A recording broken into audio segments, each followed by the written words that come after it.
आज की press conference बुलाने का मकसद था कि 9 अगस्त को अखिलेश यादव का दौरा मालेगांव मुलतवी किया गया है। 29 जुलाई से 9 अगस्त तक यूपी असम्बली अजलास शुरू होने की वजह से और यूपी में सियासी तौर पर जो भी उठापटक चल रही है योगी हुकूमत और उनके ही बीजेपी आलों में, तो कुछ लोग बीजेपी के समाजवादी के कांटेक्ट में हैं, तो इसलिए वो 9 तारीख को ख़त्म होने वाला है, तो 9 तारीख का मुलतवी किया गया। 12 तारीख का उनकी तरफ से बोलना था, मगर हमने कहा कि नहीं, थोड़ा लेट करो। मगर जुमा का ही दिन छुट्टी के हिसाब से और जो माहौल मालेगांव में बना हुआ है जुमा के लिहाज से, तो हमने जुमा का ही दिन बोला है। तो आसिम भाई बोले कि वो 2-3 रोज़ में कोई भी जुमा की डेट लेकर आगे हम वो अवामी तौर पे ऐलान उस तारीख का करेंगे कि अखिलेश यादव कब आ रहे हैं। दूसरा अहम बुलाने का प्रेस कॉन्फ्रेंस मकसद था कि 2017 जब दाबाड़ी को पानी का ठहराव किया गया, उस वक्त से हम मुसलसल ये बात बोल रहे हैं कि मालेगांव की सियासत और मालेगांव के सियासी लीडरान पानी पे ध्यान दें। जिस वक्त पानी की कमी या बारिश कम होंगी, मालेगांव शहर देखेगा कि हम किस तरह से पानी के लिए परेशान हो रहे हैं। और ये साल कहीं ना कहीं पानी कम बरसात होने की वजह से साल भर से लगभग हम 2 दिन आगे से पानी ले रहे हैं, और अभी 8 दिन 15 दिन पहले 3 दिन आगे से पानी का जो ऐलान किया गया। यही हालत रही तो और हालात ख़राब होंगे। दाबाड़ी के सवाल पे उस वक्त के कांग्रेस और आज के राष्ट्रवादी के लीडरान ने जब ठहराव पास किया, तो हम वाहिद महागठबंधन की तरफ से उसकी मुखालफत किए थे। उस वक्त गठनेता बुलंद इकबाल थे। बुलंद इकबाल पे कई तरह के उस वक्त इल्ज़ाम भी लगाए गए, मगर हमने मुसलसल उस वक्त से लेकर पानी परिषद और कलेक्टर से लेकर irrigation department, water supply department, सब जगह हमने एतराज़ दाखिल किया। एक वक्त ऐसा आया कि कॉरपोरेशन में जो जमहूरी निज़ाम था वो कहीं ना कहीं ख़त्म हो गया 5 साल का वक्फा होने के बाद, और इलेक्शन नहीं होने की वजह से पूरा इख्तियार प्रशासक बोलकर कमिश्नर को मिल गया, और इसी का फ़ायदा कहीं ना कहीं उठाकर उन्होंने उसका एग्रीमेंट किया। उस वक्त भी हमने कहा कि मौजूदा एमएलए जो हैं उनको कलेक्टर की मीटिंग में 2 बार जब मीटिंग हुई इस सवाल पर, आउटर के मंत्री दादा भुसे साहब बुलाए, तो इनको उस मीटिंग में जाना चाहिए था और इसकी मुखालफत करना चाहिए थी। मगर नहीं जाने का मकसद ही मतलब ही यही था कि वो दादा भुसे की मदद करे और उसका एग्रीमेंट हो जाने दे।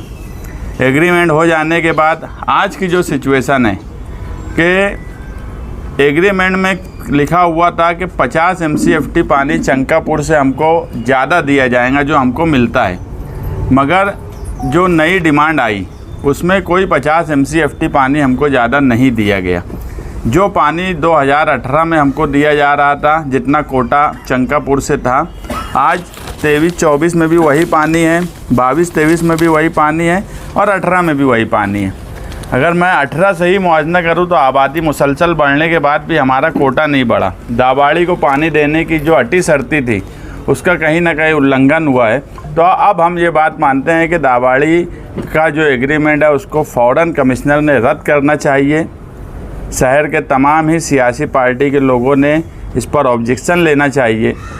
दूसरा ये कि दाबाड़ी की जो पानी दिया जा रहा है उसको फ़ौरन रोक कर मालेगांव शहरियान को जो उनके हक़ का पानी है उसे जिस तरह से कोटा है उस तरह से दिया जाए, क्योंकि जब हमको सरकार ने 50 MCFT पानी बढ़ा कर दिया ही नहीं है तो फिर अब दाबाड़ी को पानी देने का कोई मतलब नहीं बचा। हम अव्वल दिन से बोल रहे हैं कि तलवाड़ा तालाब पर आउटर के लोगों की बुरी नीयत है, और यही वजह थी कि तलवाड़ा की पाइपलाइन के लिए सबसे बुलंद आवाज़ हमारी थी, सबसे ज़्यादा कोशिश हमारी थी, और उसका काम भी चालू हुआ है। हम समाजवादी पार्टी की तरफ से जल्द ही एक वफ्द की शक्ल में वहाँ जाएंगे, और हो सकता है कि वहाँ दूसरे भी तरीके से जो 50 MCFT पानी दाबाड़ी की बात है उससे ज़्यादा दिया जा रहा हो, इस पे भी हमको शक है। तो वो सब रोकने के लिए हम वहाँ जाएंगे, मुआयना करेंगे और उसको कहीं ना कहीं रोकेंगे। जो भी इल्लीगल काम काज है उसको रोकने की हम कोशिश करेंगे। और हमारा मकसद यही है कि तलवाड़ा और चंकापुर का जो पानी है उस पर पहला हक मालेगांव का है। निहाल साहब के वक्त उसकी तोसी की गई थी उस डैम की, उसका फ़ायदा मालेगांव शहरियान को मिलना चाहिए। इसी मकसद से हम इस बात को हमेशा कायम रखते हैं कि तलवाड़ा और चंकापुर का पानी हमको ही मिलना चाहिए। और आज की पोजीशन में हमको 50% पानी जो हमारी ज़रूरत है, गिरना डैम से 50% और चंकापुर से 50% मिलना ही चाहिए, अगर इस हिसाब से हम पानी लेते हैं। और मुझे तो सुबह ये है कि जो 4 रोटेशन पानी के चंकापुर से दिए गए हैं उसमें मुझे सुबह है, मैं अभी नहीं बोल सकता जब तक मैं उसकी और इंक्वायरी कर रहा हूँ, कि एक रोटेशन उसमें भी चुराया गया है या नहीं दिया गया है, ऐसा मुझे खुद सुबह है। क्योंकि 4 रोटेशन पानी का जो चंकापुर से आता है और एक रोटेशन ये माना जाता है कि जो बारिश जिस वक्त होती है और डैम उस वक्त भरा जाता है तो उसको भी एक रोटेशन मान लिया जाता है। ऐसे 5 रोटेशन हमको दिया जाता है। ये हमारा 5 रोटेशन का सिस्टम है हर साल का, मगर मुझे लगता है कि इस मर्तबा 4 ही रोटेशन आया है और 5वां रोटेशन कहीं ना कहीं कोई ना कोई गड़बड़ हुई है। यानी हर तरीके से चंकापुर तलवाड़ा के डैम में कोई ना कोई ऐसा काम किया जा रहा है कि मालेगांव शहरियान को धीरे धीरे वो पानी नहीं मिले। मगर हम मालेगांव शहरियान को भरोसा दिलाते हैं कि हमको जितनी ताकत मिलेंगी हम उतनी ताकत से मालेगांव का पानी जो चंकापुर का है उसको हर हाल में कायम रखने की हम कोशिश करेंगे।